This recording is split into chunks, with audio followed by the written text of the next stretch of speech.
이번 경축식은 코로나19 예방 및 확산 방지를 위한 사회적 거리두기 4단계 지침을 준수하는 가운데 최소한의 관계자분들만 모시고 참석 범위를 대폭 축소해서 비대면으로 진행하고 있습니다. 대한민국의 역사적인 순간들을 간직한 여러 장소에서 진행되는 식순을 통해 각 장소에 담긴 역사적 의미까지 되새겨보는 시간을 마련했습니다. 지금 행사가 진행되고 있는 문화역 서울 284 역시 대한민국 역사에서 빼놓을 수 없는 장소인데요. 문화역 서울 284는 과거 1919년 3월 5일 3.1운동 당시 최다 인원인 1만여 명이 만세를 외치며 대한독립의 정당성을 알렸던 장소입니다.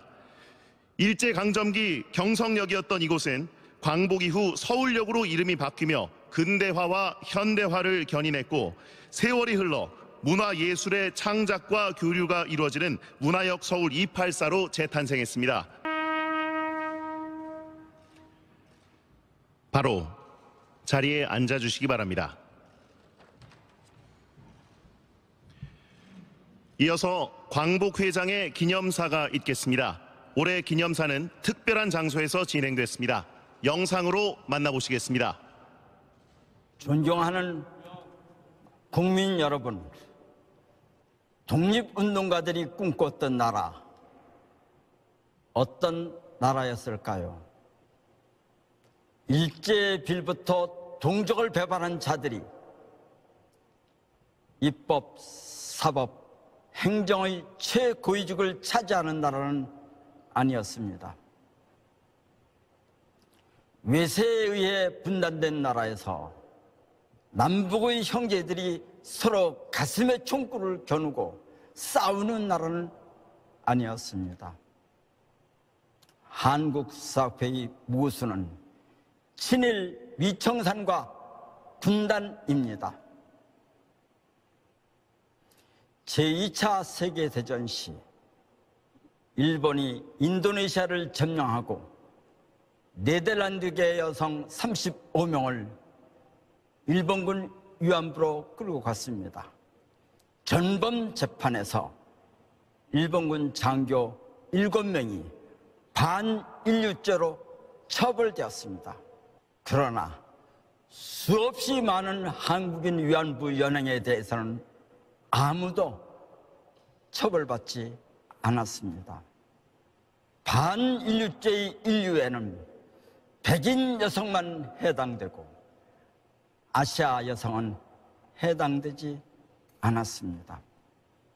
반인류죄에 대해서는 시효가 없이 끝까지 찾아 응징한다는 국제사회의 법논리는 지금도 관철되고 있습니다. 최근 독일 검찰은 나치 수용소 간수였던 100세 노인을 법정에 세웠습니다. 만약 제2차 세계대전 후 프랑스나 독일에서 나치 협력자에게 면죄부를 주고 권력을 잡게 했다면 이것 자체가 범죄 행위로 처벌당했을 것입니다. 1945년 일본 패전 후 미 군정은 임시정부와 광복군을 강제로 해체시키고 일제에 협력한 전범들을 주요 관직에 기용했습니다. 백인을 학살한 나치는 반인류 범죄로 처벌하면서 일제가 학살한 아시아인은 반인류죄의 인류에 해당하지 않았습니다. 초대 내각에 참여한 독립운동가 이시영 부통령은 친일 세력들이 발호해 손발이 묶여 아무것도 할 수 없다고 고백하고 부통령직을 사퇴했습니다. 광복군 출신 이범석 총리 겸 국방장관은 8개월 만에 교체되었습니다. 내각에서는 독립운동가들이 하나씩 제거되었고 친일파 내각이라고 해도 과언이 아니었습니다. 우리 국민은 독립운동의 연장선상에서 친일 정권과 맞서 싸웠습니다. 4.19 혁명으로 이승만 친일 정권을 무너뜨렸고 국민 저항의 정점에서 박정희 반민족 군사 정권은 자체 붕괴되었습니다. 전두환 정권은 6월 항쟁에 무릎 꿇었고 박근혜 정권은 촛불혁명으로 탄핵되었습니다. 국민들은 친일의 뿌리를 둔 역대 정권을 무너뜨리고 또 무너뜨리고 또다시 무너뜨리고 처절하지만 위대하고 찬란한 투쟁의 반복된 승리로 이렇게 우뚝 선 대한민국을 만들었습니다. 윤봉길 의사가 상해 홍구공원에서 던진 폭탄에 일본 육군 대신 출신 시라카와 요시노리가 죽었습니다.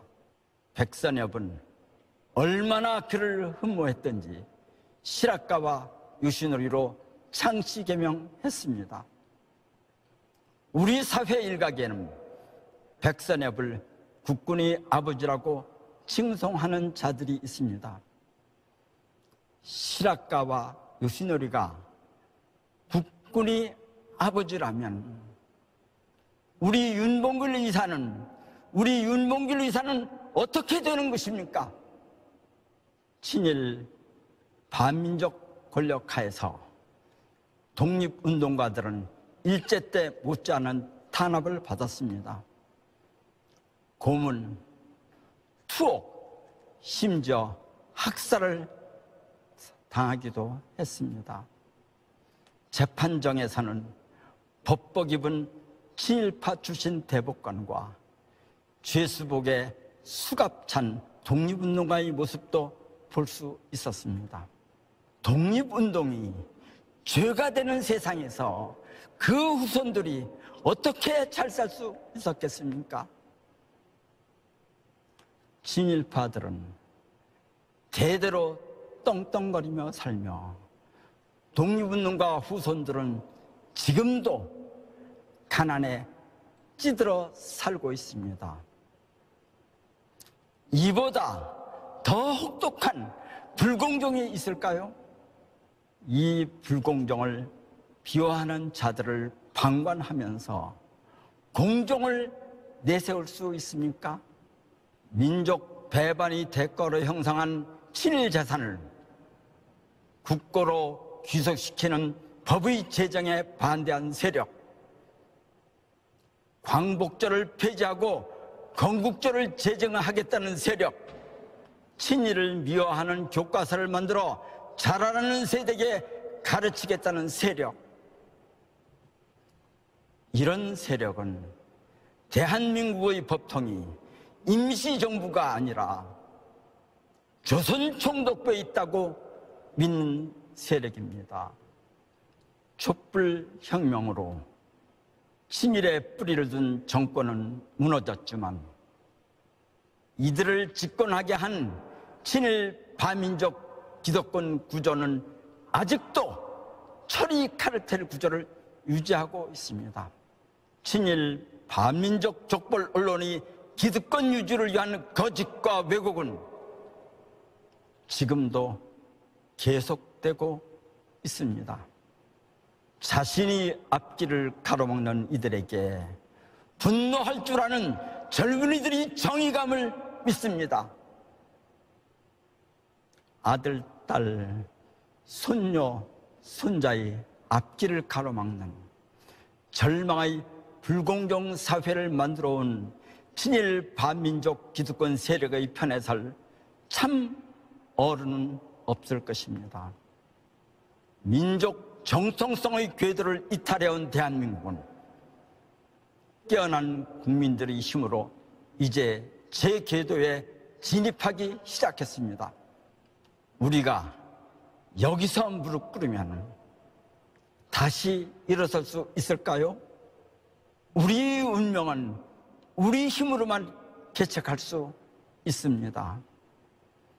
우리가 우리를 스스로 도울 때만 세계도 우리를 도울 것입니다.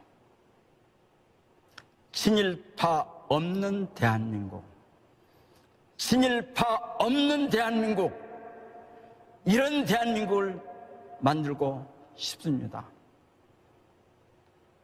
이는 독립운동과의 통한이 담긴 참된 애국의 기도입니다. 감사합니다.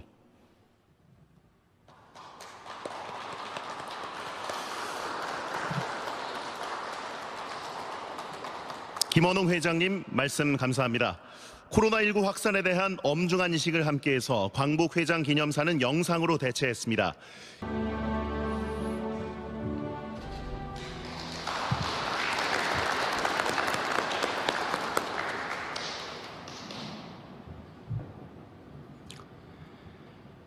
존경하는 국민 여러분, 독립유공자와 유가족 여러분, 해외 동포 여러분, 광복 76주년을 맞은 오늘 마침내 홍범도 장군의 유해가 고국에 도착합니다.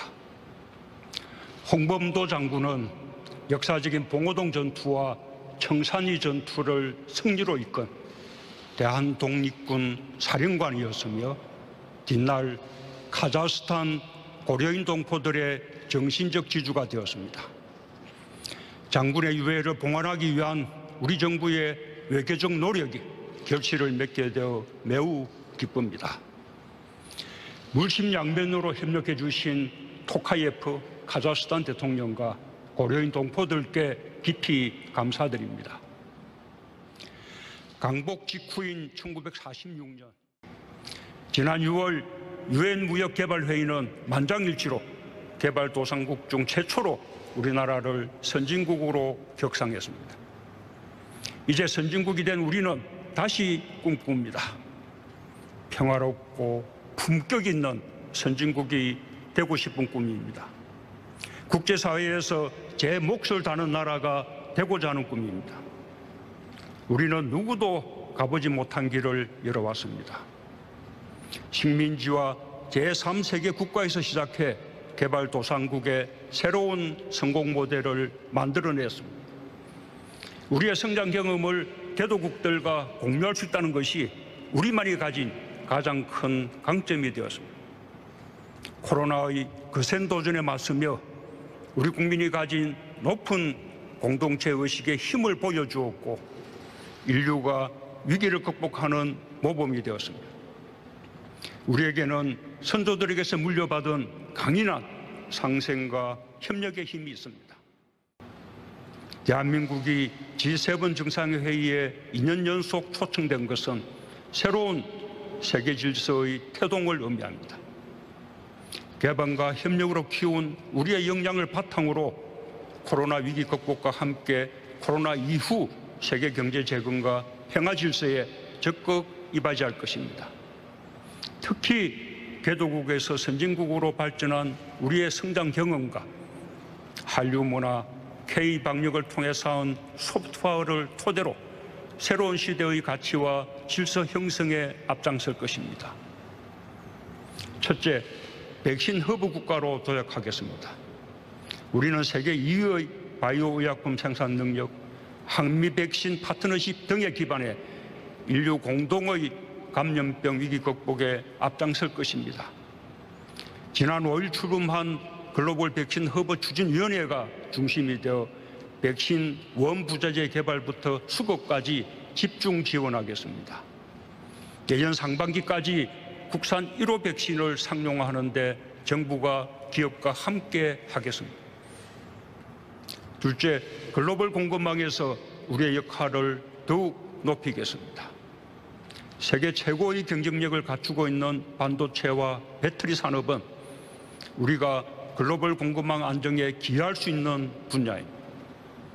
기술 격차를 더욱 벌려 글로벌 선도기지의 위상을 공고히 하겠습니다. 존경하는 국민 여러분, 해방 다음 날인 1945년 8월 16일 민족의 지도자 안재홍 선생은 3천만 동포에게 드리는 방송 연설을 했습니다. 조선건국준비위원회 부위원장이었던 선생은 패전한 일본과 해방된 한국이 동등하고 호혜적인 관계로 나아가자고 제안했습니다. 식민지 민족의 피해의식을 뛰어넘는 참으로 담대하고 포용적인 역사의식이 아닐 수 없습니다. 해방으로 민족의식이 최고로 고양된 때였지만 우리는 폐쇄적이거나 적대적인 민족주의로 흐르지 않았습니다. 아시아를 넘어 세계 평화와 인류의 행복을 추구하는 것은 3.1 독립운동의 정신입니다. 대한민국 임시정부와 해방된 국민들이 실천해온 위대한 건국의 정신입니다. 대한민국은 한결같이 그 정신을 지켜왔습니다. 한일 양국은 국교 정상화 이후 오랫동안 민주주의와 시장경제라는 공통의 가치를 기반으로 분업과 협력을 통한 경제성장을 함께 이룰 수 있었습니다. 앞으로도 양국이 함께 가야 할 방향입니다. 우리 정부는 양국 현안은 물론 코로나와 기후위기 등 세계가 직면한 위협에 공동 대응하기 위한 대화의 문을 항상 열어두고 있습니다. 바로잡아야 할 역사 문제에 대해서는 국제사회의 보편적인 가치와 기준에 맞는 행동과 실천으로 해결해 나갈 것입니다. 한일 양국이 지혜를 모아 어려움을 함께 극복해 나가며 이웃나라다운 협력의 모범을 보여주게 되길 기대합니다. 올해는 남북이 유엔에 동시가입한 지 30년이 되는 해입니다. 그 1년 전인 1990년 동독과 서독은 45년의 분단을 끝내고 통일을 이뤘습니다. 동독과 서독은 신의와 선의를 주고받으며 신뢰를 쌓았고 보편주의, 다원주의, 공정공정을 추구하는 독일 모델을 만들었습니다. 또한 과거에 대한 진정성 있는 반성으로 통일에 대한 주변국들의 우려를 극복하며 세계의 보편적 가치와 기준을 이끌어가는 EU의 선도국이 되었습니다. 우리에게 분단은 성장과 번영의 가장 큰 걸림돌인 동시에 항구적 평화를 가로막는 강고한 장벽입니다. 우리도 이 장벽을 걷어낼 수 있습니다. 비록 통일에는 더 많은 시간이 걸릴지라도 남북이 공존하며 한반도 비핵화와 항구적 평화를 통해 동북아시아 전체의 번영에 기여하는 한반도 모델을 만들어낼 수 있습니다. 동북아 방역보건협력체는 지금 정보 공유와 의료 방역 물품 공동 비축, 코로나 대응 인력 공동 훈련 등 협력 사업을 논의하고 있습니다. 코로나의 위협이 결코 일시적이지 않다는 것이 분명해진 지금 그 중요성은 더욱 커졌다고 할 수 있습니다. 협력을 확대해 나가면서 동아시아 생명 공동체의 일원인 북한도 함께 참여할 수 있도록 노력하겠습니다. 한반도의 평화를 공고하게 제도화하는 것이야말로 남과 북 모두에게 큰 이익이 됩니다. 특히 대한민국이 이른바 코리아 디스카운트를 떨쳐내고 사실상의 섬나라에서 벗어나 대륙으로 연결될 때 누릴 수 있는 이익은 막대합니다. 우리가 지치지 않고 끊임없이 한반도 평화를 꿈꾼다면 우리의 상상력은 한반도를 넘어 유라시아를 넘나들 것입니다. 화해와 협력의 노력을 거치지 않는다면 강고한 장벽은 마침내 허물어지고 우리가 상상하는 이상의 새로운 희망과 번영이 시작될 것입니다. 연대와 협력의 위대한 유산을 물려주신 선열들께 마음을 다해 존경을 바칩니다. 감사합니다. 대통령님 말씀 감사합니다. 끼를 들고 힘차게 흔들며 불러주시기 바랍니다.